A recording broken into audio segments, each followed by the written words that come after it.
Good evening. I'm going to call this meeting to order. Dr. Foley, roll call, please.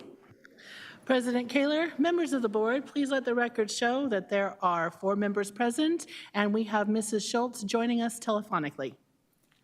Thank you so much. We are going to have a moment of silence followed by the Pledge of Allegiance.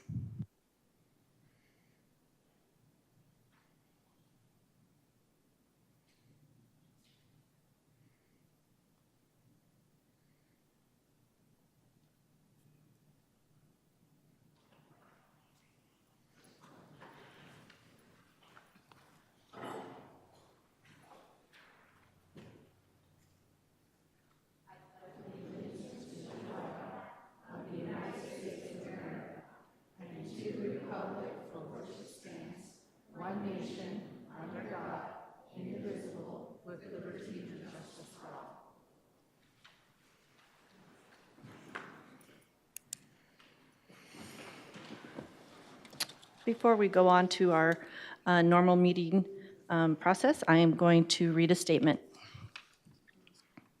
On Thursday, June 16, 2022, a former Higley USD employee was arrested on charges that appear to involve 2 district students. The administration made the initial report to the Gilbert Police Department, which started its investigation. The district has cooperated with the police throughout and will continue to do so. Due to the nature of police investigations, the district learned about details regarding the case and the criminal charges being filed at the same time as the general public. The HUSD governing board, Dr. Foley, and district administration remain extremely concerned about these allegations, and we are dedicated to providing a quality education in a safe learning environment for all of our students. Since the district's original report to the police, some social media posts and other reports have asserted that details about this former employee were allegedly previously shared with HUSD employees.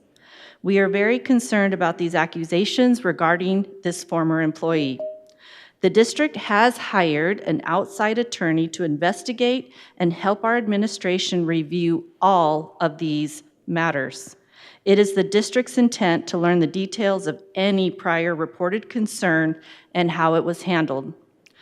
One of our district core values is accountability.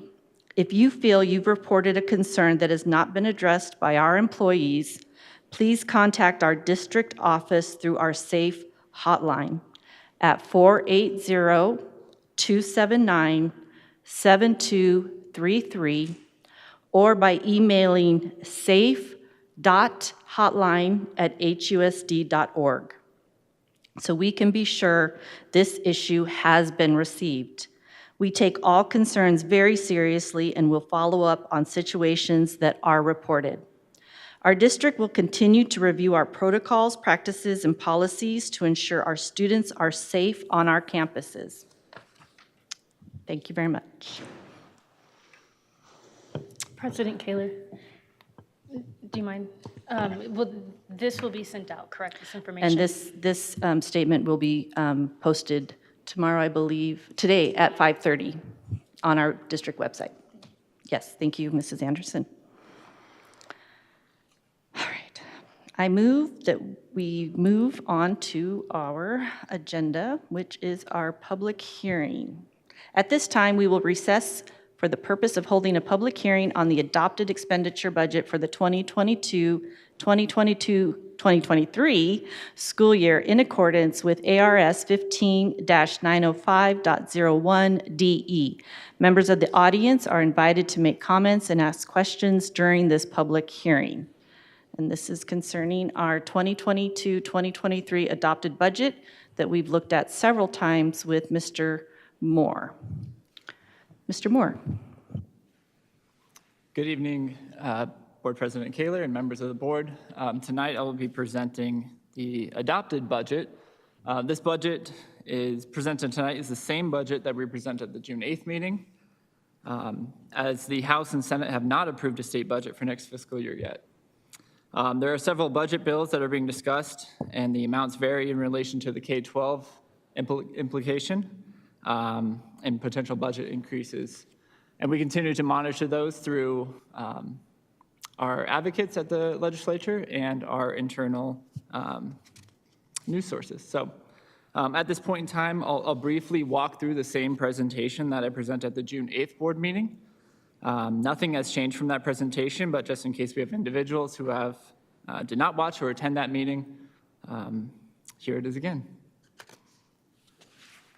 So to recap, the Arizona School District budget timeline is as presented. Typically, we have 4 major dates that we adhere to, the first one being in June with our proposed and adopted budgets, which is what we are doing tonight.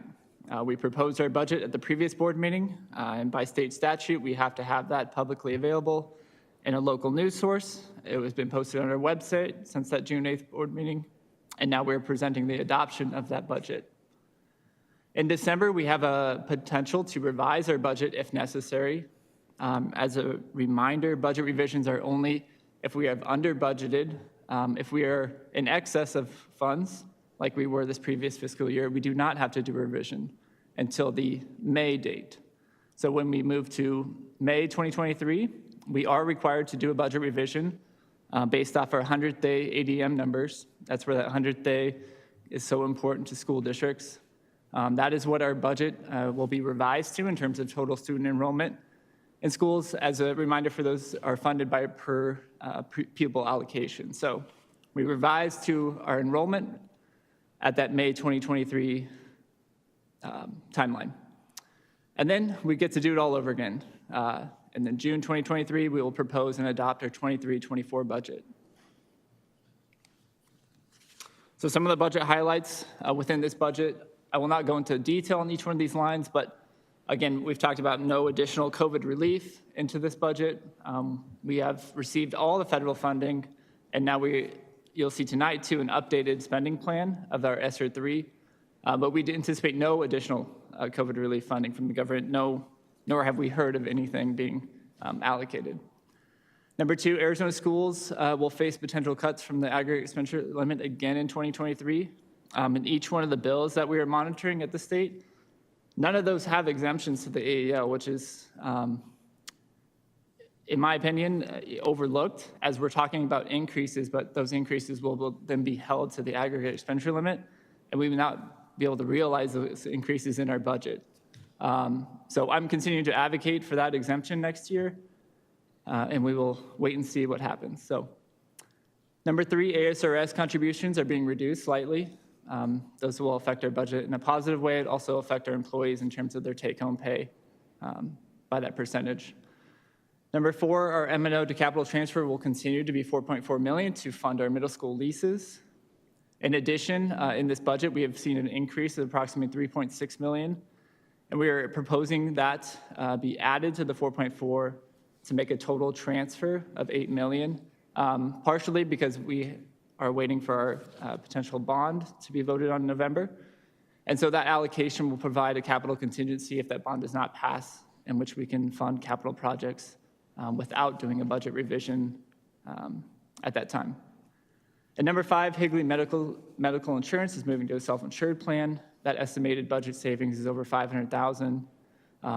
Ms. Martins has worked with our employee groups to notify them of this change, as well as no increase to their actual employee medical contributions. While we have noted several times that there are some voluntary coverages that are changing, we have been proactive in communicating those out and working with those employees that were affected. So to highlight the 2023 proposed budget that we're adopting tonight, back in May 2022, we revised our general budget limit to $109 million. Again, that revision was in May 2022. That included the exemption to the AEL, which we were able to realize the $16 million back into our budget. Tonight, we're proposing a $116 million budget. The highlights of that budget include no increase to ADM in 2023. So again, if we increase our enrollment, we'll realize some additional budget capacity. A flat projected 2% increase that is required by the state, and that is within every budget bill that is being presented, as well as a conservative additional 3% increase to the base based on estimates that I've seen we're looking at closer to a 7% increase. So again, this is a conservative approach. And if anything, we'll be revising our budget up, ideally in December or maybe May. So this also assumes the M&O transfer of $4.4 million that I've previously talked about, the reduction to the ASRS percentage, and an estimated budget balance carry forward of $22 million. Again, contingency for that AEL. If they do not pass an exemption for this upcoming year, we will be held liable for approximately $16 to $20 million once the percentage is released. In terms of budget capacity, we cannot use based on the state funding formula. So the difference from the 2023 JBL from revised to proposed is approximately $7.4 million. And then that difference that we presented in the May revision was $2.7 million. So that shows over $10 million in total budget increases. As we discussed in our tentative budget approvals, we allocated approximately $6 million to a 7% compensation increase to all employees. So that additional budget is what I just mentioned previously in the slide, is the $3.6 million, which we're proposing to move to the unallocated capital budget as a contingency. Lastly, we made an adjustment to our 2023 average teacher salary calculation. The main highlights here include removing all the additional supplementals that were included in this calculation. We felt those were inappropriate and did not apply to our entire teacher base. So the calculation, while we did do a compensation increase of 7%, the calculation that we'll legally post on our website will show 6% because of those supplementals that we removed from the calculation. So we feel this is an accurate reflection of an average teacher salary in Higley Unified, and that this was the appropriate time in which we should adjust this calculation. And that is it. So again, as we presented on June 8th, the proposed budget, this is the same presentation that I presented at that meeting. Legally, the board has to adopt the budget for next fiscal year by July 15th. Again, we are making some assumptions in this budget as the state has not approved a budget, but we feel those assumptions are conservative, and that if there is a state budget passed in the meantime, we'll be revising our budget upwards for the 2023 fiscal year. So with that, I'll gladly take any questions. Yes, any public comments? Thank you, Mr. Moore. Appreciate your time. We've seen this several times, so I think we're all very comfortable with it. Has there been any inclination that you've received on when the state may finalize anything? I know right now conversations they're very eager to pass something. There's been talks of a skinny budget, which was passed last year to not only get something on the paper, but or on the books, excuse me, but still to the state, there's so much surplus cash at the state that There's a big fight everybody over wants where their it's going hand to in the go. pot. Yeah, and So we have a deadline and they don't. correct. Okay, just making that clear. All right, any other comments, questions, concerns for Mr. Moore? All right, I move that we reconvene in open session. Second? All those in favor? Aye. Aye. I heard Mrs. Schultz, Tiffany, or Mrs. Schultz. Motion carries 5-0. Thank you. We're moving on to our move. I move that we approve the agenda as presented tonight. Second? Comments, questions? All those in favor? Aye. Aye. Motion carries 5-0. And I think we're going to hear from Mr. Lotzenheiser tonight, Dr. Foley. Dr. Foley. President Kaler, members of the board, we're going to start tonight with some student celebration. So I'm excited because we have some East Valley champions in the house. Woohoo! Yes. Yay. Come on down. We're going to have Brandon Keeling. We're going to get him a microphone so he can introduce the coach and our students, and we can celebrate our amazing students and athletes. Governing board and cabinet members, thank you so much for having us here tonight and helping us to celebrate our fantastic team. Invites did go out to the whole team, but we got families away on vacations and at beaches and cabins and things like that, and things that are not nearly as exciting to be here and celebrate championships. And so this is our coach, Melissa Ross, Andrew and Cal, who are both part of our championship team, and we are very, very proud of them. What is really, really cool about these gentlemen is they were also part of a 7th grade team that also played in a championship game where they lost last year to Payne. And so I am so impressed with their resilience to come back, battle. It shows their growth mindset. Went 19-3 over 2 seasons.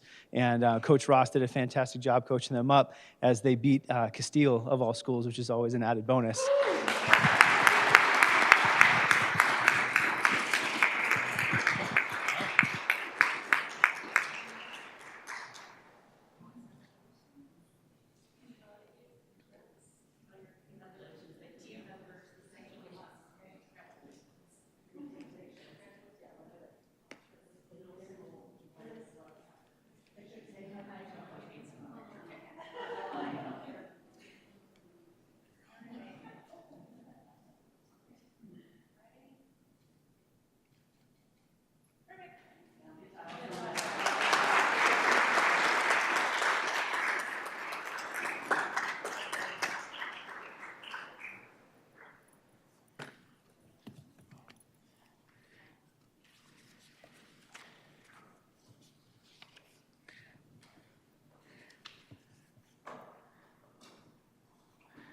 Okay. In addition, we'd like to put up some upcoming events as part of our report. As you know, we just finished the school year and we are well underway for the beginning of the next school year. And we have been working really hard as we get ready to prepare for onboarding our new employees and coming back with our admin retreat. We've got a lot going on, and so what we want to show is that other than a few little days here around the 4th of July, some may be taking a holiday, we're in full swing for preparing for the beginning of the school year, and we have some upcoming dates where we have Meet the Teacher events going on, board meeting in July, as well as our Welcome Back rally and beginning of the year celebration. So ready or not, here we come for the first day of school. Lots of events coming before we know it. So thank you for the opportunity to share the upcoming events, and that concludes the superintendent's report. Thank you, Dr. Foley. I'm going to move on to board comments. President Kaler? Yes, Ms. Can we ask if anyone wants to leave? They can right now. Sorry, not that you guys are welcome to stay, but if you'd like to leave, Yes. feel free. Usually after recognitions, we give families a chance, yes. Yes. Thank Yes. you for coming and Thank you. supporting your students.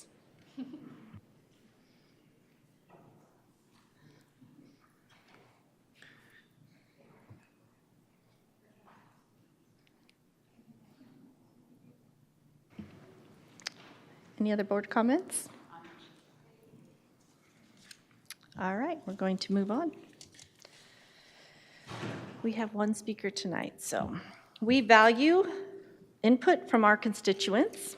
This time has been aside for anyone from the audience who wishes to address the board.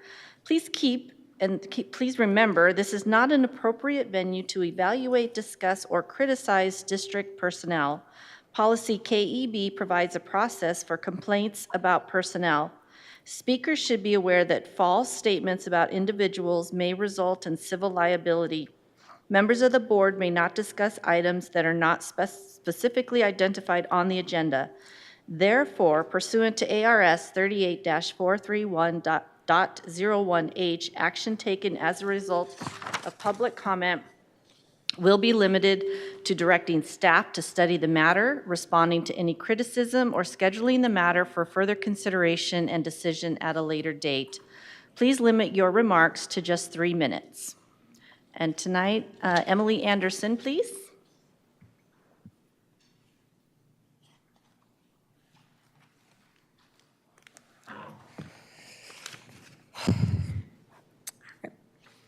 President Kaler and board, thank you for listening to us speak tonight.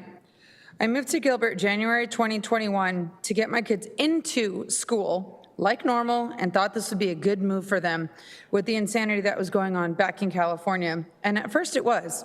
They were first a Centennial, made some friends, and were acclimating, except that the administration there was a constant battle, clearly lacking knowledge of appropriate actions and consequences with a child with ADHD and oppositional defiance.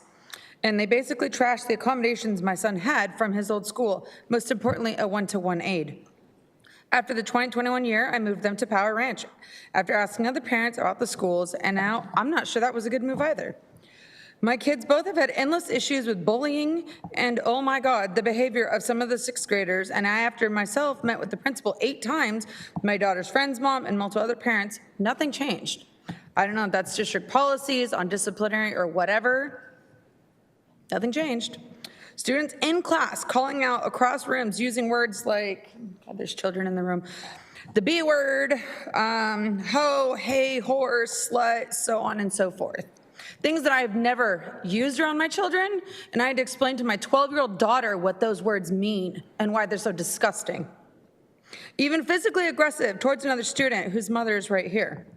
In class, my child, her friend, and others have all said the teachers did nothing about it, or my daughter said they saw, they ignored it. I too am an educator and was sub-teaching the last 4 years while dealing with my son's needs too, and I am shocked that I now find out that there's only 2 teachers on recess duty, according to both of my kids. No wonder there's so many issues, because they aren't properly supervised. I, as a teacher, used to be at schools where there were no less than 6 teachers on a rotating recess schedule. Don't know what's going on here. For example, one day a male student said to my daughter, again in front of children, how much would it cost for you to have sex? When he then physically put his hands on my daughter's hips, pushed her into her son, who is her friend, making both of them feel horribly uncomfortable. I said, that is sexual assault, as well as verbal. I don't think anything nearly strongly enough happened in that situation. And let me promise you, mark my words, if anyone ever puts their hands on my child like that again, you will have a lawsuit on your desk faster than you can blink. I hate to have to say that and speak like that, but I'm disgusted at how unsafe I feel my children are. Gun violence is one thing. That's a whole nother thing. Now we get to this Dunton individual. I'm baffled, disgusted, and enraged at what has occurred on multiple levels with my kids within this district. And it seems from a lot of comments from people that have had kids longer here that there were things known. There were complaints made. I mean, hey, he's got witnessing tampering a charge. You know, so I mean, what are us parents supposed to think of this? We want action. We want things happening. There clearly is not a discipline for students to be behaving like this in a classroom. I, at this point, don't feel safe with my kids here and feel like they need to be homeschooled. And that's really unfortunate because I'm not a fan of homeschooling. Thank you. Thank you.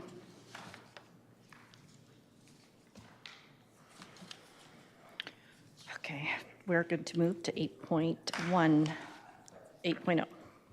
I move that we approve consent agenda items 8.1 to 8.20.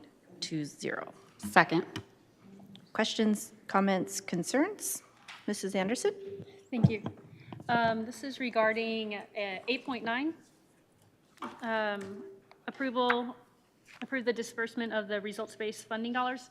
All I'd like for is just clarification out to the public on the difference between qualifying A and B as far as how the monies were distributed, if you don't mind. President Kalar, Vice President Anderson, members of the board, good evening. In regards to that specific results-based funding, it's based on the formula in which the state grades our classes, our schools, based on the grades and the assessment that's occurred. The unfortunate part is that the last time assessments were done, and because results-based funding is behind, this is based on 2018-2019 data. You may or may not recall, some of you, that results-based funding started back in, I believe, 2017, 2018, with data from a couple of years prior to that.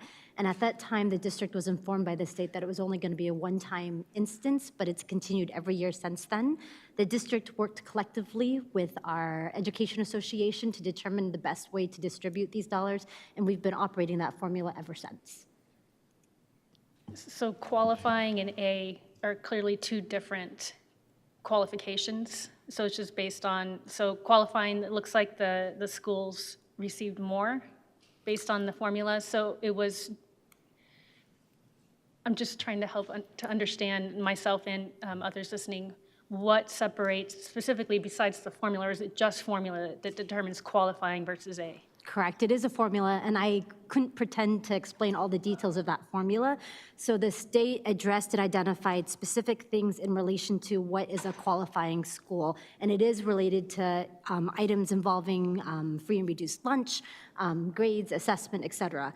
Those are the schools that qualified for the results-based funding. And then separate of that, the district, in that collaboration with the Higley Education Association, decided that we also wanted to disperse those dollars to the schools that were, again, based on a formula from testing, labeled as A schools, B schools, and then other areas within the district. Thank you. I just didn't want that chart to be looked at and then determined that the qualifying stood out based off of some or academic success versus there were other variables involved. Correct. Okay, thank you. It's a complicated funding. Everything's complicated. It's a very complicated funding, and I'm just grateful that the district, we've had these conversations many, many times, and we've been able to follow what's occurred in the past according to what the state tells us to do with it. So thank you for that. Any other comments? All those in favor? Aye. Aye. Aye. Motion carries 5-0, and I believe we have an announcement to make. Yes, thank you for the opportunity. I am excited that in this agenda approval, you've approved the new transition and promotion for Mr. Bruce Potts as the new principal of Sossaman Middle School. Mr. Potts has been at Sossaman for a very long time in various roles. He's probably Sossaman and bleeding the Spartan motto. So we're very excited to have him, and great that he's continuing his journey with us. And I'd like to give him an opportunity to introduce the individuals that he has with him.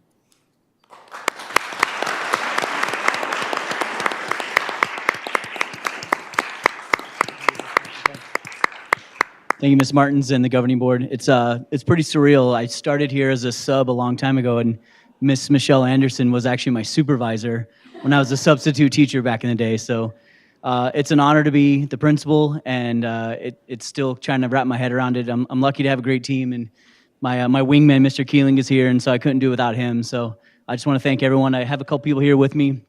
My wife, Katie, is here. My daughter, Alexandra, who attends Higley High School. My son, Benjamin, will be a Spartan next year. I have some nephews here that go to Santan Elementary, and my brother-in-law, my sister, and we have grandparents here. And so I just appreciate them taking time out of their day to come visit. And I appreciate everyone's support. I've got some texts since the message went out within the district yesterday, so it's been kind of overwhelming to get a lot of the communication. So I just want to thank everybody.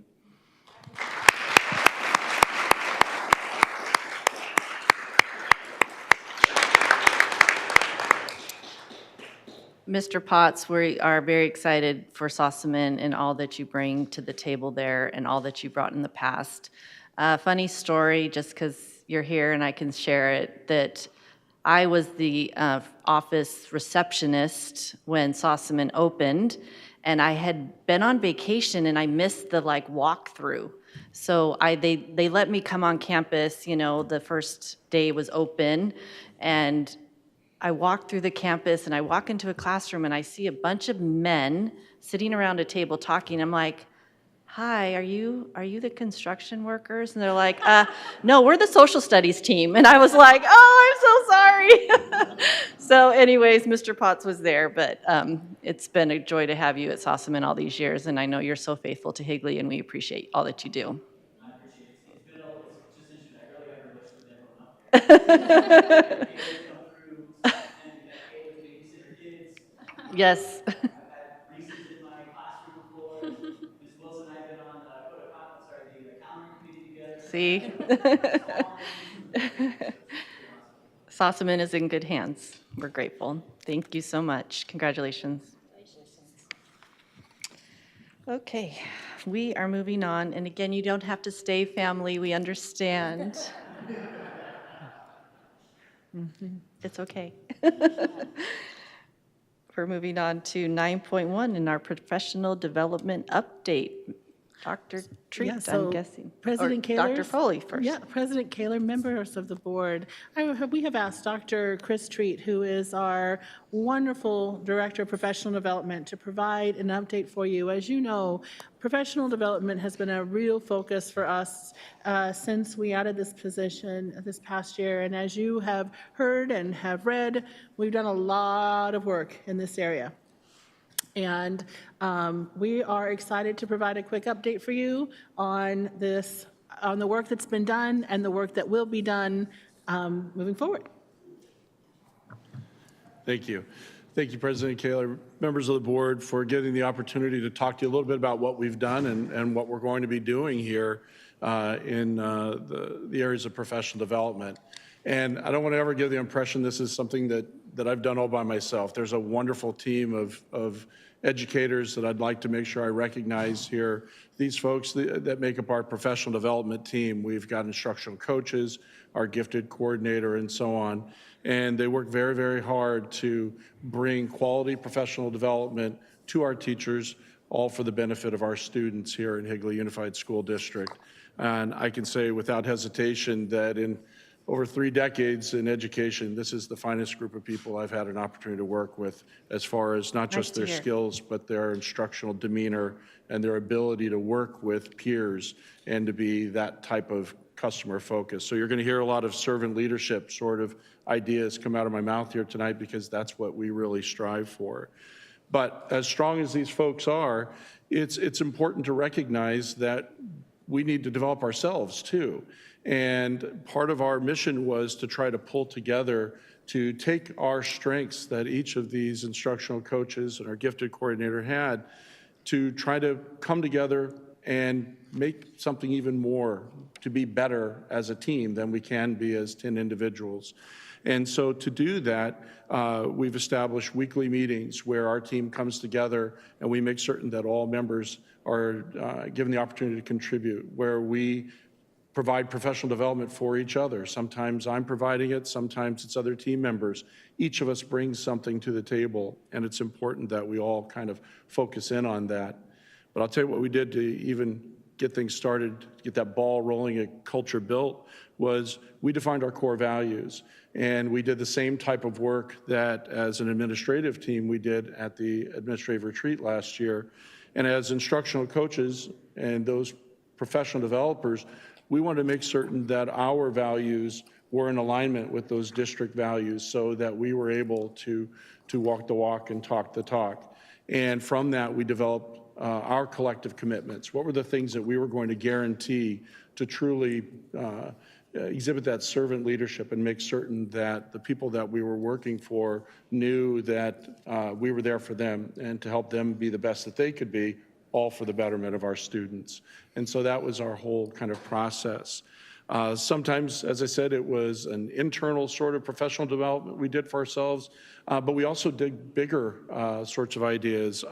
One of the things that our team completed this spring was cognitive coaching training at the Arizona K-12 Center.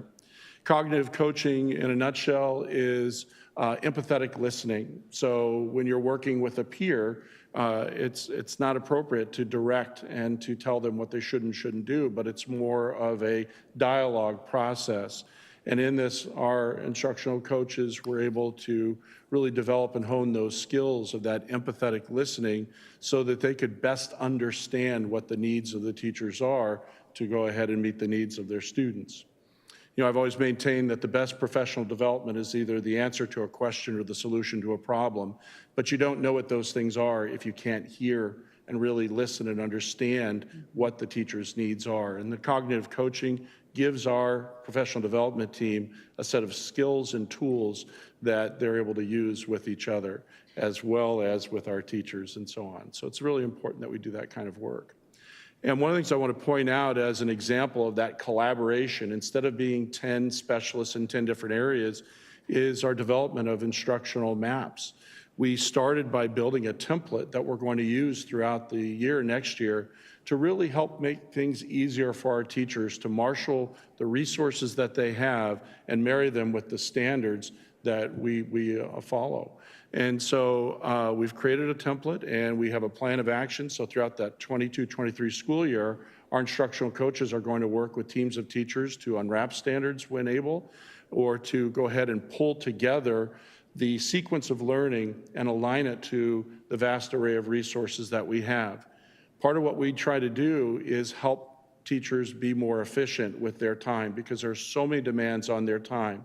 And with in a resource-rich district like this, we want to make sure that they're able to have the right tool, the right resource at the right time.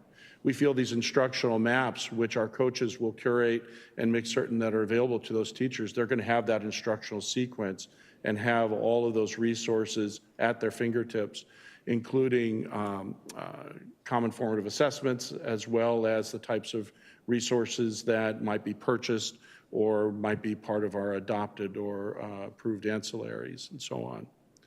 So with that in mind, we pull ourselves together kind of for that first big moment of the year, and Dr. Foley mentioned it, and just a little bit ago, it's hard to think that we're already there, but we're gearing up for our new teacher orientation. We're going to welcome in well over 100 new to Higley teachers. And during this time, we, in our professional development group, work and partnership with the other departments that are involved, like human resources and the people in tech support and so on, to be able to, in a very short period of time, just a few days, get many teachers up to speed with what does it mean to be here in Higley, as well as where to find those resources to be able to lead and instruct, to plan. And so working in partnership with these other departments, we're going to provide 4 days worth of heavy instruction on curriculum, instruction, assessment, the materials and resources, all the technological training, Canvas, how do we use our tools so that they can be up and running. We always try to keep a mindset of day one, week one. We know we can't teach them everything, but what can we do to help people feel comfortable so that they can begin their process from there? But I have to tell you, it is not just folks who are new to Higley that we're concerned about. There's also another group within that group, and those are those teachers who are brand new to the teaching profession. And we know that they are having a different transitional experience from maybe a veteran teacher coming to us from another district or another state. And so for those people, we have even more focused support that goes beyond those first few days, but actually lasts throughout the year. And so one of the things our professional development team has done in this past year, and we're going to continue on with this, is to develop specific professional development experiences that are based on kind of that developmental arc that research and experience tells us first-year teachers go through. So on a quarterly basis, those folks come in for very specific chances to kind of test out ideas, talk to each other, connect, see that they're not alone, but also to kind of meet their needs where they are. And these sessions are tailored exactly to them, and that's something that lasts throughout the year and culminates at the end of the year. We just had our celebration past May, where we have kind of a nice fun time where we pull all those people brand new to the profession together and truly acknowledge the accomplishment and welcome them into this profession that we care so much about. Dr. Treat, yes, can I go interrupt you ahead. for a second? I think that that's a crucial part of the whole PD development, because we did hear a lot of feedback from teachers that are seasoned, that they were sitting in a PD that was definitely needed for those brand new teachers or first year teachers, and even, you know, a couple of years into the profession, but they didn't need to sit through it as a more seasoned teacher. So it's nice now that we have more focus on our newer teachers, and I appreciate you bringing that to us greatly. Thank you. Thank you. President Kaler, it's very important in professional development to, where possible, have levels that are appropriate to the skill levels and experience levels of your participants, to make sure that you're getting the right type of learning experience to that person exactly when they need that. And that's something that that team of individuals works very hard to do. The other thing we try to do as much as possible is offer choice too. And so you'll see in many of our sessions where there'll be different options that our participants will have. But it's not just from our team either. I want you to all understand that the professional development reach, in particular with those new to the profession teachers, that extends to the campuses as well. Each of the building principals recommends a veteran Higley teacher to serve as an on-site mentor for that first-year teacher as well. And they meet on a weekly, at the minimum, but as needed basis throughout. And our team provides support for those folks to make sure that they kind of have some ideas about things that they should be talking about that oftentimes are very calendar specific that we can kind of predict, but also so that they have a level of training so that they can understand exactly what types of needs those folks have and how to best meet that.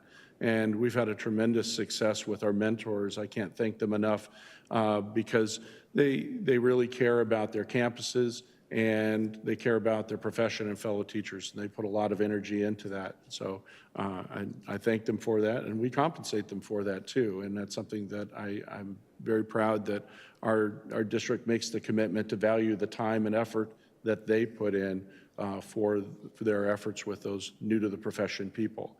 And I think ultimately that pays off in our retention and keeping quality people here, not just in the profession, but keeping them here in Higley Unified School District. And so from there, it's not just at the beginning of the year or just new folks, but now it's kind of throughout the year. And so this gives you an idea of what we do with teachers and schools all throughout the school year. Our team has developed a professional learning calendar to really take advantage of those early release, late start Wednesdays, and to strike a balance between the schools and the messages that the principals want to have to be able to develop their own professional development, but also a chance for teachers to interact with our district team members. And so this is a calendar that we put in the hands of our administrators very early on. They already have the 22-23 calendar. And so they're able to see at times when it's going to be something that's going to be delivered by our team or which days are going to be for them. And as we said, it's really important to kind of keep that partnership and that balance alive. One of the ideas that we brought forward from last year that we're continuing to work on and continue to work on last year was professional learning communities, or PLCs. And it's something that not only is work done with teachers and the support that we can have providing guidance, resources, and assistance in those meetings, but also for building leaders as well. I began last summer at the admin retreat providing training for all of our principals on best practices regarding the leadership of professional learning communities on their campuses. And then throughout the year, I was graciously given some time at each of the principals meetings to then kind of take elements of those best practices and provide training specifically for our principals so that they had something that they could utilize, adapt, maybe take back and deliver to their staff, or give them a starting point to have us come out for me or our team members to go out and provide that sort of professional development. And that'll be something that we will continue on throughout the 22-23 school year. And speaking of campuses, it's very important, I think, that professional development isn't just a district office to school direction, but rather we trust our building leaders and our teachers to say what they know they need. And so with that, we had the opportunity many times this year to create what I think of as kind of customized or tailor-made professional development for campuses. I can't say enough about our building leaders and teachers who saw us as partners in this process and would contact my office and ask us to build something for them and deliver it, or build something with them so that they could deliver it as well. And on many occasions just had the opportunity to go there and put a lot of information out there for folks. Dr. Treat? Yes. I'm sorry for not sending this earlier in a question. How do we get formal feedback on PD? Is there any formal, like how the teachers are handling it? Is there any way that we're getting formal feedback? Yeah, thank you for the question, President Kaler, Board I'm Member sorry, if it Wilson. comes in later, No, I'm no, no, sorry. that's I quite never all saw right. it in the presentation. No, I so. appreciate it, absolutely. You know, that's something that we need to do a better job of doing it consistently. On the large-scale events, certainly with new teacher orientation, we send out surveys and we collect that data and we adjust it. We also have nicely partnered with HEA, and they've collected their own data, and they were gracious to share it with us. And we used all of that information to help build this year's new teacher orientation. But I'm going to be honest with you, on the smaller scale things, when it's a smaller audience, that's something that I don't think has been enough a part of our practice, and something that I'm going to insist that we really do moving forward, to find some way to always collect feedback and give that person an opportunity to go ahead and say what they like. I think too often that happens more casually, but we want to collect that data in the formal sense the way we have with our bigger events. We actually have, almost kind of following a military model, we have an after-action report that Maggie Borsey, our instructional coach, who really heads up our NTO, put together, and we do a really good breakdown of what worked and what didn't from the lens of the participants as well as for we who put it on. But that's something that is definitely on our list to make much more standard. Yeah. I just have heard many times over, as Mrs. Reese stated, or I think you said today, I don't know, maybe not, that our teachers have come to us and said like, oh, this one wasn't so great or whatever. So it's always nice to hear that we're working towards bettering the ones that aren't so great with our new or our veteran teachers that they don't like. So it's good that we're getting that feedback from them, so we're not wasting their time. Yeah, thank you, Member Wilson. It is very important to us to make sure we're meeting their needs. You can't practice servant leadership if you're not paying attention.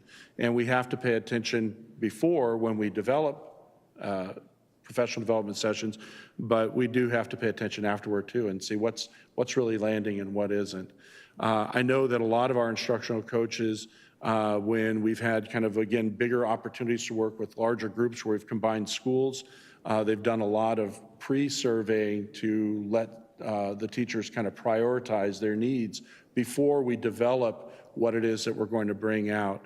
And I had an opportunity to sit in on those. And of course, the engagement level increases when you've had the ability to have input in exactly what you're about to learn.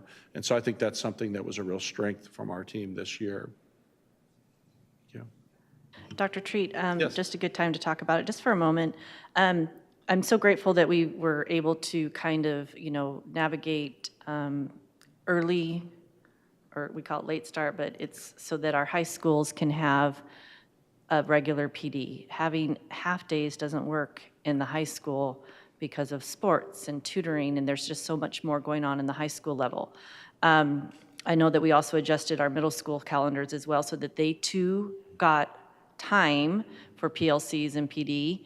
Elementary, same thing. How is it going with our late start? Sorry, our late start in our high schools. I just know that it's short. It could be rushed sometimes. Like I know one time the district provides the PD, and then the other 3 the school does. How's it going with the late start? Because I know that was a hot topic when we started that.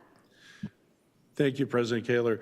I'll tell you, in my 1 year of being here in this, I'd say it's going well because that calendar that I mentioned earlier, you always know whose responsibility it is, and you're able to plan for those moments.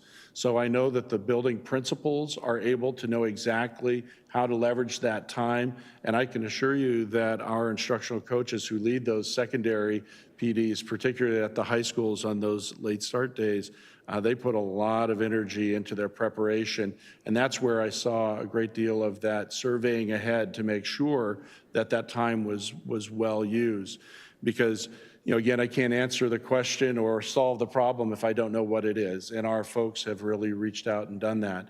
And I don't think that would really be possible if we didn't have a calendar so we knew exactly whose responsibility that next opportunity was going to be. And I think that level of organization and coordination between the campus and our team has really made that as effective as it can be. President Kaler? Dr. Treat, I I don't see this later on in the presentation, and I think on the teachers in schools, it's a good place to just bring it up and have you touch on it real quick.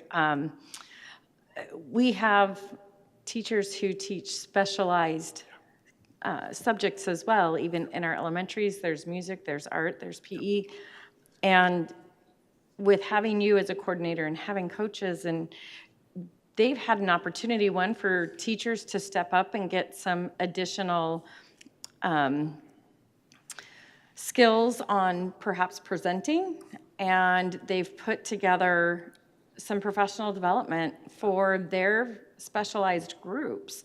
So even though we don't have a coach for some of those specialized areas, with your help and guidance, we've allowed our teachers to be able to get some new skills and creating professional development for their peers in their specialized areas. So I want people to know we haven't forgot about them too. And again, we've had teachers who step up and say, hey, you know what? I think we'd all benefit from this type of professional development for art or PE or music. And so I think that's great that I know they've come to you and you've helped them create it. And so I appreciate that as well, that we go outside our basic subjects. So thank you. Thank you. Thank you very much, Board Member Reese. I appreciate the comments. It couldn't be done without folks like, I'm thinking of Bob Edgar, I'm thinking of Thomas Murphy, I'm thinking of Jonathan Williard. One of the difficulties that we have with electives and specials is we don't have a content area specialist in that group of 10 that specifically meet their needs. And so because of that, we rely heavily on the folks that are doing it and the leadership that comes from within. And I think it says a great deal about the way Higley teachers support and care for each other, because those folks step up and they reach out and they're very clear in what they need, and we're very deliberate in making sure that they have their needs met, whether it comes from arranging scheduling subs or location or conferences or helping them get the resources that they need. It's always important to make sure that none of our teachers feel marginalized just because they don't have a specific person, but rather we as a team can be the ones that can help facilitate. I'll never know as much as any of those folks do in their areas, but I certainly know how to clear the space for them and give them the room so that they can support each other. And I think that's exciting. I really appreciate that work. One of the other things that our group does is help support new resources. We know that we adopted new science materials. We're very excited about getting our hands on those and getting going, but I mean, they're very complex too. It's not just a book anymore, it's learning systems. And when you think about all the ancillary pieces that go with the primary text, there's a lot to do. And our team, in that case, Kim Morton, our science coach, but our job is to support the teachers in their ability to get the most out of the resource or tool. Oftentimes, those teachers made recommendations for specific aspects of a learning system. It does us no good if there's a training gulf between where we are and where we need to be. So part of what we do is we make certain that we, again, arrange times for folks to come together and also to provide ongoing training beyond what the vendor promises. Dr. Treat, I was able to view the science, and I thought it was excellent when I came in to view it, and I think the teachers picked a great, in each one of their pieces, we didn't go with a collective, what do we call it? Collective, comprehensive, thank you. Yes. I'm like, what's that whole word? And I think it was really good how the teachers were able to pick those, but there is a lot of new material there. We haven't had a science curriculum adoption in a really long time, so I thank our science teachers because this will be a heavy year for them in learning the new materials that they have. Thank you, Board Member Wilson. I agree. I really am proud of the work that they did and understand that our job is to provide ongoing support throughout. A vendor may provide a year or two of service, but we commit to being there to support our teachers using these resources all the way through and beyond. And that's something that we work very hard to make sure is a part of our process and our thinking. But it's not just the adopted materials. We also have our approved supplementals that we need to make certain that we will be a part of the vetting process, but also a part of the process of making sure that campuses, teachers, and ultimately students benefit the most from how to use those particular supplementals and to incorporate them into that bigger instructional plan, as well as all things technology. We've got two outstanding tech coaches in Janie Ramirez and Valerie Thomas, who do a wonderful job of providing ongoing instructional support for the absolute, catalog of new educational apps and processes and tools that are available to teachers. They do a wonderful job of helping make sure new resources as they come along are able to be utilized and maximized for our teachers. So all this year has led us to the development of our professional development plan. And it really began with a survey that I sent out to our building principals late in the spring to ask them really three simple questions. What is it that you on your campus feel are your biggest professional development needs, so that we could build that tailored kind of PD for them? What do you feel are our district needs? What are some things we should focus on as a district? And lastly, any other feedback that you can give us as a professional development team. And so what I've been doing is analyzing that data and building that professional development plan for us. And so what we have is, by having this feedback-focused approach, we're able to not be in a position of telling, but be in the position of meeting the needs that principals and others have kind of laid out for us, to be more data-driven and to be more needs-based, hit the target exactly when we need to. And so we've really kind of identified three areas that we're going to be focusing on this year based on that feedback that we've gotten. One is a continuation of professional learning communities, because that's something that we always want to keep developing. The second that came through very, very loud and clear was student engagement strategies, to go ahead and really raise the level when possible from mere activity to true engagement, so that students are engaging with the learning. So we'll build our professional development around that. And then lastly, the MTSS, the multi-tiered systems of support, and how that develops to go ahead and meet students' needs across the various tiers as we go through, to make sure that we're not leaving anyone behind. And so those are going to be our three focus areas with professional development throughout the year, along with meeting the individual needs of campuses. And so what's happened is, from that survey data, we're kind of pulling together teams of our people, smaller teams that will be working on the specific needs that one campus may have identified versus another. I had a great meeting just the other day with the leadership team from Coronado Elementary, and we outlined really a year's worth of professional development contributions that we'll be making in partnership with their teacher leaders, as well as their administrative team. And so, again, trying to strike that balance between, it's not just something that comes from the district, or it's not just that the schools are left to fend for themselves, but that we're listening as well as providing. Can you, Dr. Treat, can you clarify? Yes. You said you sent the survey to leadership team? To the principals of each school. Just the principals. So did it didn't hit the staff for their input, or did just the principals respond? That just went to the principals for their response. What we have is, with our instructional coaches, they've also been gathering their information, because they're the ones working closely with the teachers throughout the year and in identifying their needs as well. And so all of that's been factored in to kind of these kind of ideas around student engagement, which is something that really comes up a great deal from our teachers, just on our day-to-day interactions. Strategic approaches, not just interesting lessons that are great, but then what do you do after that? But rather, how can you have ongoing, meaningful dialogues with students so that they can develop those bigger 21st century skills that we talk about? You mentioned a survey before. So has a survey similar to that gone out to all staff members, so that you can? Not yet, or is it in the future? Is there a plan for something like that? No, I don't have any plans at this point to do that, but certainly it would be an idea to take under advisement, absolutely. Yeah.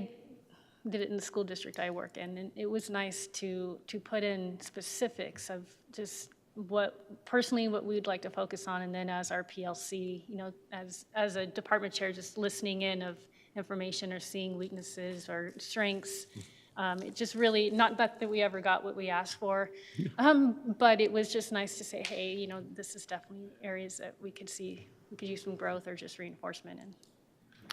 Thank you, Vice President Anderson. I think that's wonderful. I think we've, again, probably done that more casually, and it's something that we need to formalize, just like we talked about the feedback, because I do know that our coaches spend a great deal of time. That's partly why they're in classrooms while folks are teaching as well, is to try to help see those things and have those conversations. But to go ahead and formalize the data gathering process, I think there'd be value in that. So thank you. I see your point, Mrs. Anderson, and then I also see the other side of that is when you get so much feedback, if you can't reach everybody's needs, then there's that disappointment from our end that, well, you sent me a survey, but then you didn't do what I asked. So I see that there's that tension that we, so like you say, having those coaches sit with those teachers and listen in on their PLCs even, and getting that information, that feedback, and going to your principals and saying, this PD, whatever. So I think that there's that tension of both sides, and I could see why it could be helpful, and I could see how it could overwhelm too, both sides. If it's communicated well, and they communicated well, when it was sent to us as, hey, we're not saying it's going to happen, we just want to get a collective. Like if there's one thing that screams out, then that's an area that we need to hit. But I understand what you're saying. No, yeah, when you're asking for help and the help doesn't come, absolutely. But if you communicate it well, I think it can be. Thank you. Thank you, President Kaler. One of the ways that I think that we did do something like that, and again, not quite as formalized as what you mentioned, Vice President Anderson, but was that pre-surveying of teachers before we had the two campuses come together for both middle schools and for the high schools. And I know that was something particularly our math and ELA folks did, as well as social studies and science, where they would basically give folks choice and say, here are the things that we think, based on our observations and what we've heard from those sitting in meetings, you've identified what are your priorities from here, and that helps the instructional coach, that developer, kind of focus in on that. The other thing is our folks have done a fantastic job using choice boards and those kinds of things. And so while that's not quite a survey, it still is giving those folks the opportunity to hone in on maybe a set of skills that are more tailored to what they need. So not quite to that point, but also not ignoring teacher input completely either. So I think that's something that will be an area that we can definitely grow on. I appreciate the suggestion. I appreciate all the input, and I just know that even in this last, since you've joined us, it's such an improvement. So, we want it all perfect right away, but that's not how this works. But I'm grateful for these steps towards really making PD valuable to every person in some way. So thank you. Thank you, President Kaler. I appreciate that. So this kind of leads us to our next steps. What is it that we're wanting to do moving forward? The first thing is we want to continue to carry out this professional development plan. It's based on research. People have spoken. These are the areas that there are needs. We're going to go ahead and continue to pursue those. And again, specifically continuation of PLC, student engagement, and our MTSS, multi-tiered systems of support. We also want to continue to develop that timely and responsive professional development. When a group of teachers or a principal contacts our office, we want to be able to develop and deliver effective professional development for them when they need it, and to be out in front with that. And I'm really proud of what we were able to accomplish this year, and I know that's work that we want to continue on with that. We certainly want to align all of our future professional development to our strategic plan. That's one of those things that we model with each other when we develop things, but we also want to make sure that we're being overt and identifying where we're aligned to that strategic plan. And then lastly, as the primary researcher on the stakeholder events that went with that strategic plan, I've had an opportunity to hear from students and parents via the data collection, and we want to incorporate the types of suggestions that folks made as far as areas where they could see improvement or things that we should capitalize on. And when appropriate and possible, we want to develop professional development experiences that incorporate a lot of the things that we were able to learn from that process of data gathering. And so this will be kind of our mission for the year as we go. Yes, stating our strategic plan and getting that out to our teachers is definitely part of our plan. So thank you for carrying that out. Any other comments or questions? Mrs. Anderson, go ahead. Sorry. First of all, I just want to put out a formal thank you to the teachers that mentor and also give the trainings. I just want to make sure that they're recognized, and thank you to everything that you have done to make this a more sophisticated approach to training teachers. I just wanted to call out, you know, as a teacher, we get real excited about the trainings, and we are eager to learn. That's why we teach for a lot of the reasons, or some of the reasons. But it does get to a point in the year where you are exhausted and it's another PD, and you would really much rather have that time to, if you even wanted to say it, just reflect on the implementation of what you've learned, or even just to grade and work with colleagues. So I guess what I'm leading to is, so help me understand, are you giving PDs every week, or every time you have an early release or late start? Is that always PD, or do you allow for time to reflect on that and to talk about the implementation and everything else?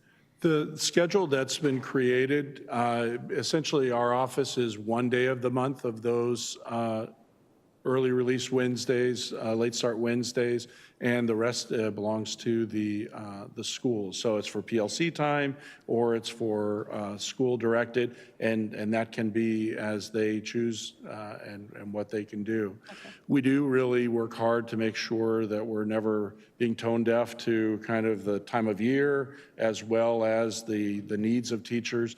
Again, it doesn't work to force an idea to anyone. We want to make sure that what we're bringing is what someone really needs. Go back to that idea of the answer to a question or a solution to a problem. If that need is really about reflection, then we want to help facilitate that too. So we really try to strike that balance of ideas that we have and needs that are identified, and never hit the wrong note and force something onto someone at a time when it doesn't work. Dr. Treat, you were mentioning the schedule. For middle school, do we also take one? Because they only get two, correct? Mm-hmm. So do we also take one as the district? Yes. For the full, is it 2 hours? They get a little longer, right? Does middle school get, okay, I'm like trying to remember the whole schedules, and they get a little longer. Do we take the whole 2 hours that they get? No. Okay. We balance that with the site leadership too. And so, again, no professional development is effective when you just kind of pound and pound away with somebody. So we try to stay very nimble with that and work in partnership again with the building. It's the same type of thing when we instruct students of any level. Adult learners work the same way.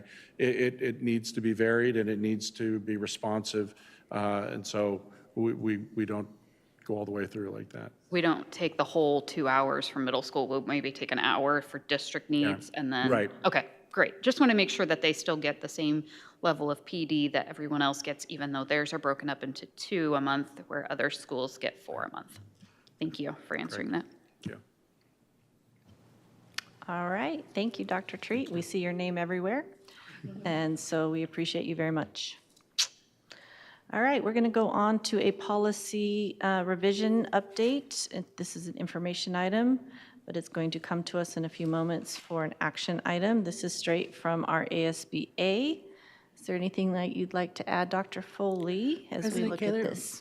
President Kaler, members of the board, these are two, again, as you told you, we're working through those policy briefs that come out of ASBA. We review them. This one, these are both as copyrighted, meaning that we are just updating it to reflect what ASBA's reflection was on that. All of these things are things to some extent that are connected directly to state statute. Obviously, we want to make sure that our policies are the most up to date. So we're working through this, and that's what we have right now for tonight to consider. Thank you. Regarding policy IHAMD, the instruction and training in suicide prevention, first, I'll jump to the bottom. It has a cross-reference for IKF, the graduation requirements. I'm just curious why that policy is in relation to instruction and training in suicide prevention. I read through that policy and I couldn't quite make the connection, but I'm not sure, maybe I'm missing something, and that's something we can address later. I'm sorry I didn't bring this to you further. I was knee-deep in other things, but I didn't know if that's something to look at. President Kaler, Mrs. Anderson, what we can do is, if you would like us to bring it back instead of approving it not tonight, we can pull it off of the component and look at that and bring it back, because what we can do is review why ASBA had that like that. Okay. Remember, this one talks about what was new or changed in this one was the identification of student identification cards. Correct. I am not sure why the reference of the requirements was down there. It was part of the copyrighted ASBA component. Okay. So we can, if you'd prefer to pull it, we can bring it back with additional information for the next one. Again, as you know, we've been working hard on the compliance of all of our policies. I'll do whatever. I just didn't know if I missed something, just why a graduation requirement policy would be stated on this policy. But I also had another question about the policy. I do believe, though, that was, that's been a policy for the last, at least 2 years. That I'm trying to remember from my graduates, but they did take, there was a class offered to them. We'll have to look back. If we can pull it, that's no problem in my mind, if we want to pull it and look it back at when that went into play in this policy, because it's not new, I don't think. But if you read it, Which statement? At the very bottom. This language? IKF. it just says, school districts shall provide training in suicide awareness and prevention for school guidance counselors, teachers, principals, and other school personnel who work with pupils in grades 6 through 12. Each person who is required to obtain training shall complete that training at least once every 3 years. I think it has to do with the identification card. The graduation requirement? Yeah, I think that actually has to, sorry, my mic's not working, or we have too many mics on. Go ahead. I believe it has to do with the student identification card. That's why that it's up there. But I could be wrong, and I do remember something being offered pre-COVID, like President Kaler mentioned. Yeah, this was part of bills that were going into the state legislature, and I know that there was so many talks on suicide at the state. There were bills being passed, and I don't know if this is why they tucked this one into this policy particularly, but it was a 4 or 5 years ago, we had a plethora of suicides, and they did start going to the state and asking for more training and things like that. So I'm not quite sure how it ended up here, but I know it was. It may have also been talked about at law conference. That's where I'm remembering it back to. Dr. Foley, could you help me We were in connect the session. dots? Yeah, President Kaler, Board Member Wilson, correct. That was one of the conversations that they had at our law conference, is that this was a component. Most of us have actually already done this component. This has been on our cards for a long time. Pretty much this is just updating the policy to reflect that. We found no concern with the policy or the implementation of it that's there, because we've been doing that to maintain compliance for a while. I think the question about is exactly how is it cross-referenced to the graduation requirements. That is the component that I don't know right offhand. I have that other policy open, the IKF, and I'm not seeing anything. Can I see it? Sure, I mean, you can bring it up if you have your agenda. I have the agenda. No, I meant on your thing, but you're welcome to see it. But I don't see anything listed regarding instruction and training in suicide prevention as far as the graduation requirement. It talks about a lot of the other features, unless we need to update that policy. Maybe it's that chasing the policy and It is the the chasing statute, of the but updating of policy. Again, this is one of the things that, this is for discussion, and that's why we put it like this. Okay. What we can do is, in preparation for the next meeting, provide and look into those answers and bring it back. So that way you don't approve that this evening, if you don't want to approve that one. Are there any questions specifically with any of the other ones with the expulsion as well? Did you see other ones? I'm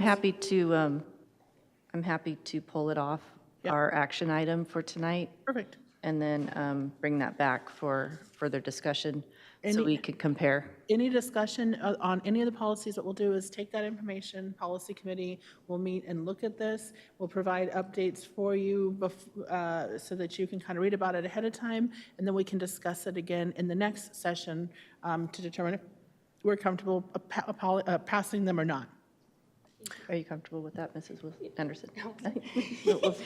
I'm looking at her, I'm talking to you. Are you yeah, comfortable with that? absolutely. Yeah, Okay, I'd rather okay. be correct and, take some time than pass it tonight Yep. and then come back. Okay, Also regarding that policy, if it's okay if I keep the mic? Yeah, Or keep going. did you need to speak? I know we just added on about the student identification cards, but reading this one now, what was previously passed, it says the training prescribed above must use evidence-based training materials. And I was just curious, who determines what the materials are and where they come from? That's all. President Kaler, Board Member Anderson, that is one of the things that James Walker has been working on substantially, and we're working out on all of that training that's also going to be part of that vector group. The state actually identifies what you can and cannot use, and you select from that what you can use and what you will use. And hence, that's one of the things we've done, and it'll be part of the conversations that we share with you in our information sessions next month when we talk about our Healthy Higley initiatives, as well as some of those additional safety and security measures that we've been working on this year. This is one of the things we're actually really proud of, that we've highlighted the work that the team has done in outlining our protocols and our processes and our documentation to create more comprehensive resources than we have ever had. So this is something we actually look at as something as a system we've done very, very well and worked on hard this year in alignment to this policy. So while the policy is this big, there's this much work behind it, and a lot of work has been done. So I believe President Kaler and I both attended the suicide training at one point in our tenure as a board member. I'm like, I believe we have been to some sort of suicide training Yes, at some I point, and I'm think- assuming Yeah, President Reese probably has along the way as well. Mrs. Morgan and Mr. Walker are working on a more comprehensive suicide prevention program. Everything is going to be in that wellness initiative. It was supposed to be tonight, but we have postponed that due to some illness. This is still a very sensitive subject. correct. It's very important. I heard about, a couple towards the end of the year at just one high school, and it was really difficult. So this is still happening in our community. This is still happening with our youth. They're facing it. And so anything that we can do to support suicide, I'm, of course, all in. So we will, do I need to move to remove that from the agenda later, or we just, how do we do that, Mrs.? You won't second it. You won't second. You won't. I will just, We won't second it. okay. Well, I have a question about this. Okay, so, yeah, go ahead, Mrs. Anderson. This one should not need to be removed. I was just questioning why things occurred in here, that's all. Okay, so, sorry.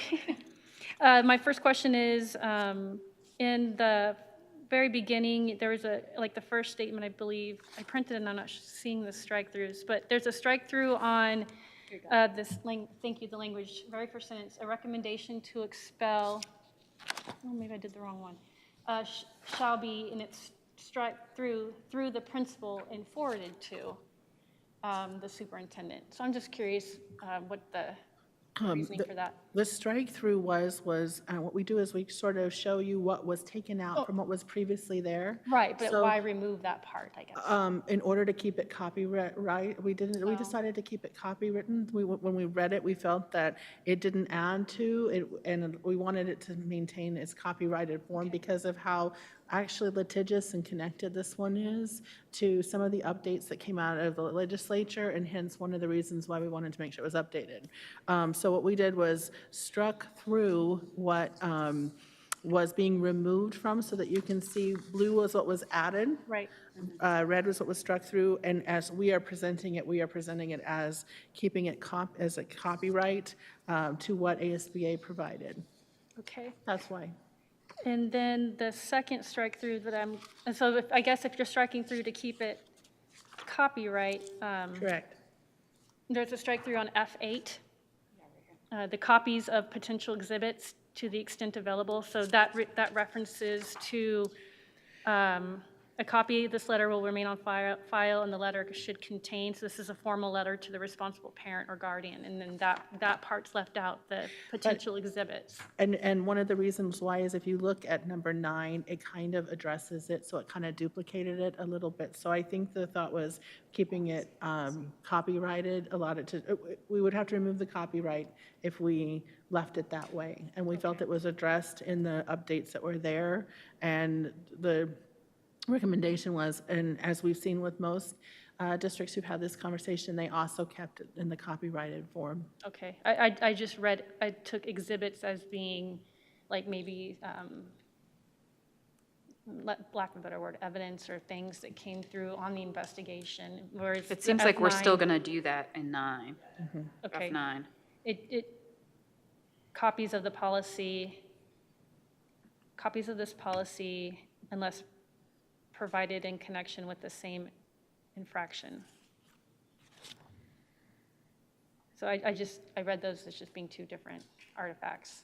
But if you're telling me that 9 includes the exhibits or just whatever would be, help the parents understand what's happening and for the decisions made. I just want to make sure that that's not left out, that the parents are not receiving things that help them better understand. Correct. Okay. No. Okay, thank you.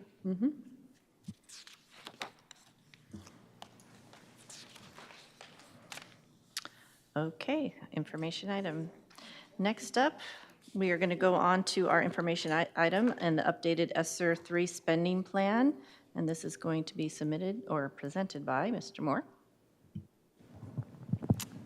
Good evening again, President Kaler and members of the board. Tonight, I will present the scheduled 6-month update of our ESSER III spending plan. This will include some slight adjustments to the original plan. And as a reminder, the governing board doesn't approve this plan, but it is presented publicly in a public forum. And we have this plan originally, as long as these revisions that you'll see tonight, all took the work of the ESSER III committee. So it was not one person making these decisions. As a reminder, that original plan had numerous stakeholder input in terms of our community, our teachers, and even students involved. So the work is still being run through our committee, and that update is required every 6 months by ADE. So that is what I'll present tonight. So as a reminder, ESSER III was the final COVID relief spending plan. It was a part of the American Rescue Plan approved on March 11th, 2021. As I alluded to earlier in our budget presentation, this is the last COVID relief funding that we currently have active in the district. We have fully expended ESSER I and ESSER II. And so this timeline for spending ESSER III is from 2021 to 2024. And the plan you'll see tonight, as well as the original plan, had us going all the way out to 2024. The intended use of this funding is to address the impact of COVID-19 and the pandemic on students, educators, and families. The allowable uses include, but not limited to, the support of the LEA's ability to continue to provide educational resources, address students' social, emotional, and mental health, as well as academic needs, supporting staff as a component of recruitment and retention efforts. So moving to the next slide, you'll see on the left is the original spending plan which included 4 categories: learning loss initiatives, support and retain staff, school facilities repairs, and technology to support instruction. And on the right, you'll see some of those categories with only adjustments coming to the learning loss and the support and retain staff, which I'll cover a little later. The important note is that learning loss initiative did have a 20% of, so in the COVID relief funding, we received approximately $7.8 million, and 20% of that was required to be spent in the learning loss category. So we are still maintaining that 20% with this adjustment. So what you'll see here is a part of the original plan, as well as some in red expenditures. Some of those expenditures are over budget, what we originally planned, and so that is now the new budget going forward.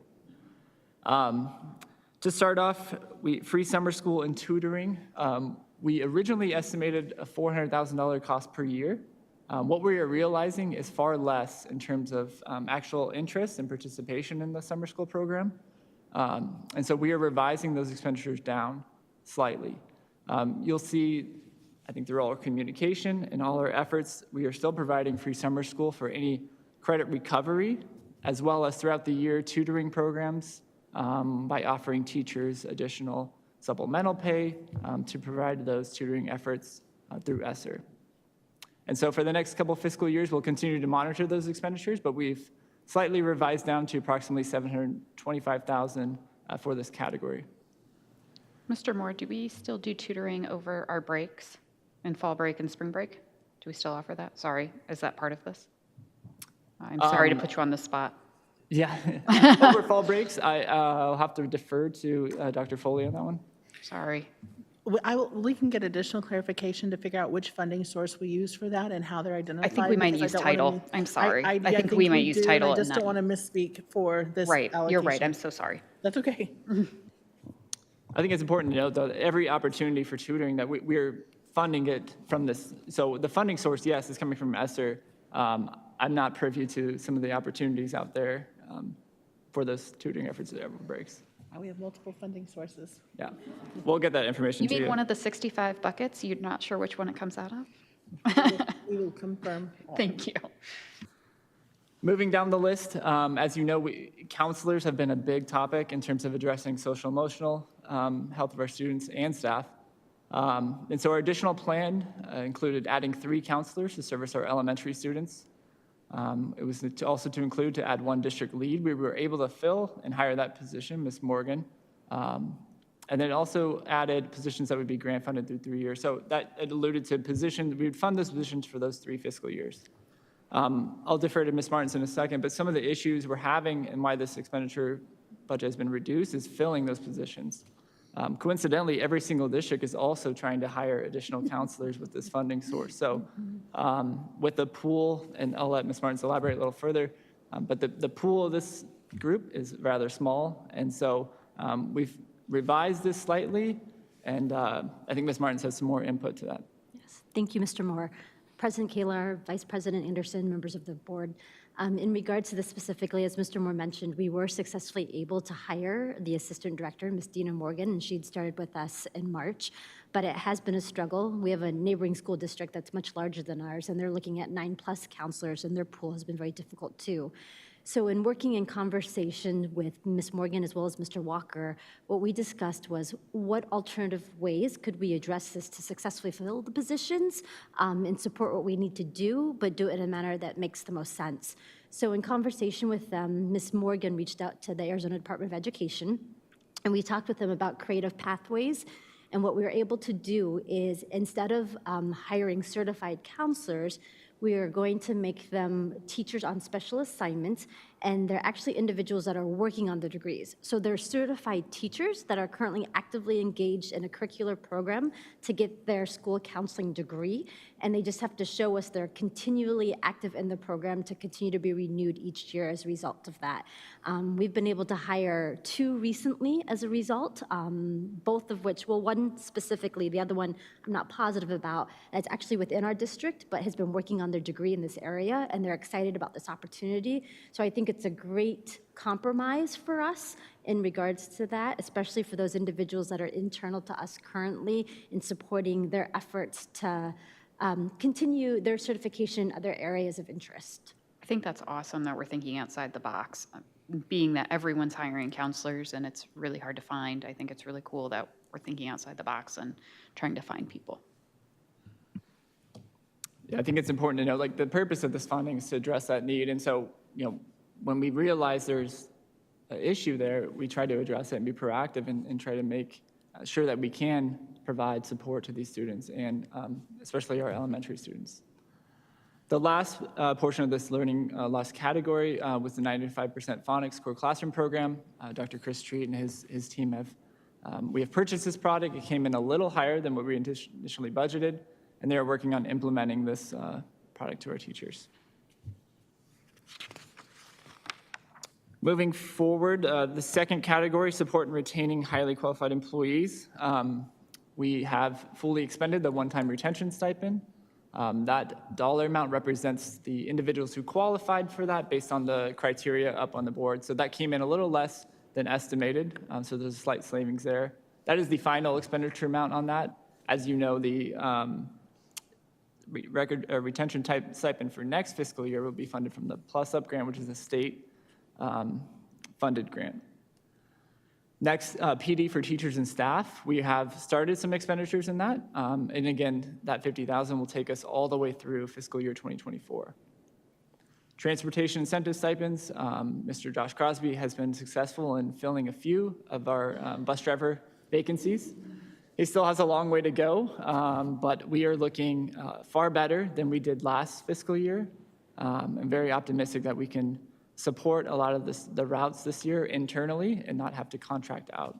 And so that incentive stipend has helped recruit some individuals. Next, COVID leave. Kind of blew our budget out of the water. I'll let Ms. Martins elaborate a little bit on this.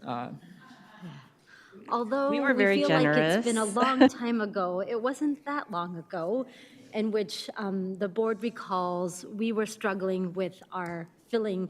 COVID numbers increased quite drastically late to early winter when we're looking at December to February, in which we were looking at high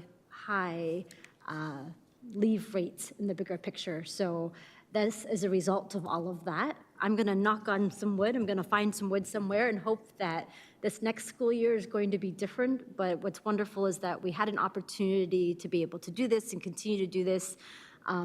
Like many other school districts around us, ours sunsets June 30th, so we'll no longer have a Higley COVID pay June 30th of 2022. And a number of the school districts that were offering them, if they were, actually many of them weren't offering them, will be sunsetting theirs also as we look to move forward, and knock on wood that things don't quite go the way they did this last spring. Moving down the list, ABM contracted cleaning. This is new from the original planned ESSER III spending plan. As you know, we've had difficulty hiring custodial staff, not only custodial staff, but a lot of our support staff. And so we had to contract out with ABM through a couple of our schools. We felt this cleaning, not only during the time of COVID, but also when Ms. Martins alluded to the heightened transition rate in terms of December, January, it was imperative that we keep our schools clean and sanitized. And so that expense represents that cost that the district incurred to contract out custodial services for those schools that we did not have coverage for. And moving down the list, operational support costs, we have not expended anything from this category at this time. When we go to get a reimbursement request or request a reimbursement request from ADE at that time, then we'll go ahead and expense the allocated percentage that ADE has approved for indirect costs. So these are costs related to operating, maintaining the grant, and all the overhead that a grant like this incurs. The next two categories were not changed from the original plan. There has been some expenditures that have moved around within the category, but the overall budget for these categories has not changed. The category of school facilities repairs, improvements, and additions. This was strictly related to the HVAC system upgrades across the district. Two notable changes.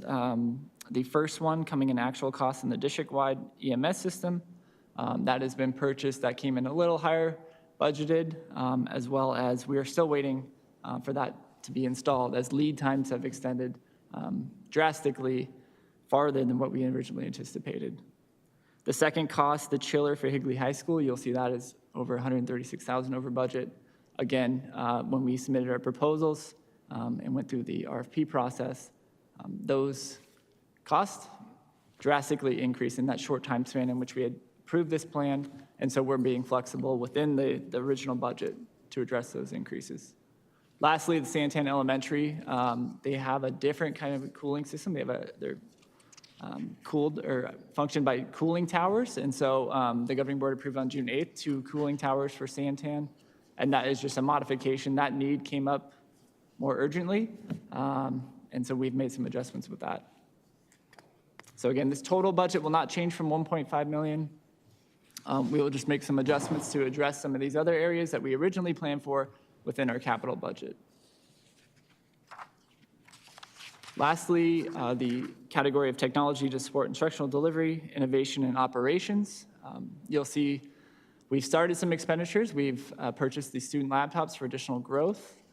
You'll see that on your board agenda tonight. That was approved in consent, as well as some Adobe Creative Cloud software licenses. I know Mr. Pasek in IT is planning a lot of these initiatives for fiscal '23. And that's it. Next steps will be to continue. We'll post this update on our website, so it's publicly available. During the ESSER III update, we also update our safe return to in-person learning. That is also posted on our website. And we'll continue to plan future oversight meetings with our ESSER III committee to, one, oversee the expenditures in these programs as they ebb and flow, and then ensure alignment with the spending plan as is and going forward. And so every 6 months, we'll bring an update on this ESSER III spending plan to the governing board and propose any adjustments or spending changes as needed. So with that, if there's any questions. I'm just thankful, Mr. Moore, that there was actually, there was expectations of school districts doing certain things due to COVID, and then there was actually money given to us to accomplish those things. I can understand some of our, going over. We can't control that all of our teachers and families all got sick in January of this past year. We couldn't control when the air conditioners and chillers are going to completely break. So there's things that are beyond our control, but I think we've done really well in doing what we said we were going to do with the money and then following through. So any comments or questions, concerns? Thank you very much. The next is just our fourth quarter Special Education Day report that Mrs. Miller provides for us. And is there any questions or comments on this report? Go ahead, Mrs. Anderson. Just Ms. Miller, thank you. Thank you for putting this together and providing us with this information. She was ready to come up and talk. Yes, thank you for providing for this for us, and we get the pleasure of reading it every quarter. And then here we go with another, I think this is going to be Mr. Moore's show again, the Higley High School project cost update. Yes, President Kaler, members of the board, I feel like we've been talking about this project a lot, and we're ready to hit shovel to dirt. And tonight we have in attendance Mr. Patrick Shepard, our project manager from Chase Building, as well as Matt Lee, our construction manager from Chase Building as well. And so we're finally to the point where we get to talk money. We have gone through design. Several board members attended our community meetings where we strategically and allowed for input from our community, our constituents, our students in this process. We are being very diligent in terms of what we are putting on our campuses and making sure they align with what our students and community expect from Higley Unified. So All right, let's roll that. So tonight we are going to look at the project costs. So as you've been presented in all of our capital plans, as well as the tentatively approved capital plan in, I believe it was April, we have a total project budget of $10 million. What makes up that budget? This is a high-level kind of overview, but if you want to get into the details, we do have some gentlemen here who can speak to those. But high level, we have kind of three categories. So we have soft costs, which include our owner's contingency, architectural and engineer services, so the DLR, all the services they provide, permits, city fees, technology, furniture, and equipment, everything going into the building. Some of those we've discussed and worked closely with Chase in terms of what is being provided by Chase and what the district is going to be funding through this soft cost budget. Next, you kind of have, please scroll back up. We're still on the GMP 1, which is what we're going to be, which is presented on the action item later this evening. So we've talked about this several times, but, and I've alluded to it even in our ESSER presentation, but lead times on a lot of these items, such as structural steel, roofing, electrical, and HVAC, are being pushed back due to supply chain issues across the board. So we are proposing a 2 GMP approach for this project, with the first GMP procuring a lot of those items that have the long lead times. Those costs are broken down in the action item, and there's a sheet if anybody in the community wants to look at those. But those costs total $1.8 million. And then again, we'll come back into September for GMP2 for the remaining project costs. And that includes $6.6 million. So that's everything else that makes up the building. This total project cost is actually looking at coming under budget. Again, I'll knock on wood.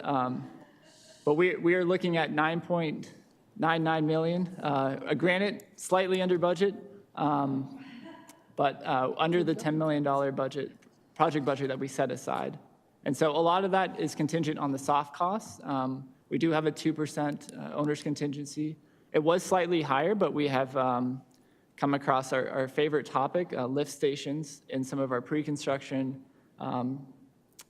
processes in terms of reviewing the site, reviewing the capacity of this new building and whether it can maintain some of the students and the additional, I'm not going to go into much more details on that, but we have made some adjustments and some investments in some long-term solutions that will not only help not the 900 building, but the visitors' restrooms, and that way we won't have any more lift station issues going forward. No more crowd pleasers. Yeah. So that is why the owner's contingency is slightly less in that soft cost, because we've already made some expenditures from that budget there. Mr. Moore, if for some reason, knock on wood, that the steel, roofing, any of the stuff comes in actually early, we have someplace to store it, correct? Yeah, so we'll work with Chase Building on a basically a layout where they drop items.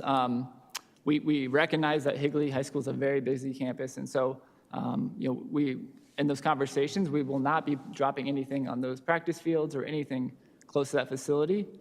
We have preliminarily talked about using the district office parking lot or some of that space between the railroad and the parking lot, and so we'll work through those. Chase is building everywhere, and so they have some sites rather close where they may have some additional space and may save us some space. So when those plans get final, yeah, we will have those. Great, thank you. I just thought if for some reason we happen to come into our materials early, we definitely need some space for them, and I know Higley High is already kind of full. So thank you for thinking ahead on that. Yeah, Chase has been a great partner in terms of this process, and so not only are we thinking ahead on several of those items, but I know the superintendent on the job has already worked with Mr. Rich Dobson on some scheduling, and so I know we'll be working closely with Mr. Fields as well in terms of any construction issues and or timeline things that will happen on that campus. So if we go to the next slide, please. This is the same timeline in which we presented in our design phase. So Again, tonight we're asking for the approval of GMP1, which will procure some of those long lead items. September, we'll bring back GMP number 2, which will be the remaining project cost. Later in September, we'll have a groundbreaking for phase 1. And then hopefully in January, pending a bond approval, we may have a potential phase 2, contingent on the bond. And then tentatively planning for a July 23 opening of the new school building. Mrs. Reese, did you have something?